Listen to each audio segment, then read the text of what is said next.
ബെല, അവന്റെ phone switch ഓഫാ. നന്ദനി, അവൻ ഹോസ്പിറ്റലിൽ എങ്ങാനും പോയി കാണൂ? ദേവിക കണ്ടിട്ടുണ്ടാവോ? ഏയ്, നമ്മളിത്രയൊക്കെ പറഞ്ഞിട്ടും അവനങ്ങനെ പോവോ? പിന്നെ ഒരു കാര്യവും നമ്മളോട് പറയാതെ അവൻ ചെയ്യില്ലല്ലോ.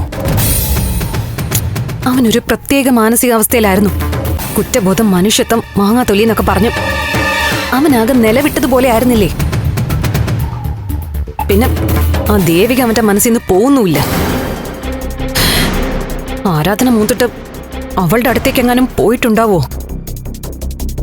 അങ്ങനെ എന്തെങ്കിലും സംഭവിച്ചിട്ടുണ്ടെങ്കിൽ പിന്നെ ബെല്ല ആരാണെന്ന് അവൻ അറിയും. ഇല്ലെന്നേ, അവന്റെ ഫോൺ ചിലപ്പോൾ ചാർജ് തീർന്ന് ഓഫായി പോയതായിരിക്കാം. വീട്ടിൽ നിന്ന് പുറത്തിറങ്ങരുതെന്ന് സമ്മതിപ്പിച്ചല്ലേ ഞാൻ അവനെ വിട്ടത്. ചിലപ്പോൾ ഇനി കിടന്നുറങ്ങിയിട്ടുണ്ടാവും. ഇല്ലടാ, എന്തോ പന്തികേടുണ്ട്. എന്നെയോ നിന്നെയോ അറിയിക്കാതെ അവൻ എന്തെങ്കിലും ചെയ്തിട്ടുണ്ടാവോന്നാ എന്റെ പേടി. ദേവികയെ കണ്ട് ചിലപ്പോൾ കാര്യങ്ങളൊക്കെ പറഞ്ഞ് കോംപ്രമൈസ് ചെയ്തിട്ടുണ്ടാവോ? ഏയ്, നമ്മളോട് ആലോചിക്കാതെ അവനങ്ങനൊന്നും ചെയ്യില്ല. ചെയ്തിട്ടുണ്ടെങ്കിൽ എങ്കിൽ നീ അവനോടൊന്ന് പറഞ്ഞേക്ക്, എനിക്ക് ഈ കാണുന്ന മുഖം മാത്രമല്ല ഉള്ളതെന്ന്.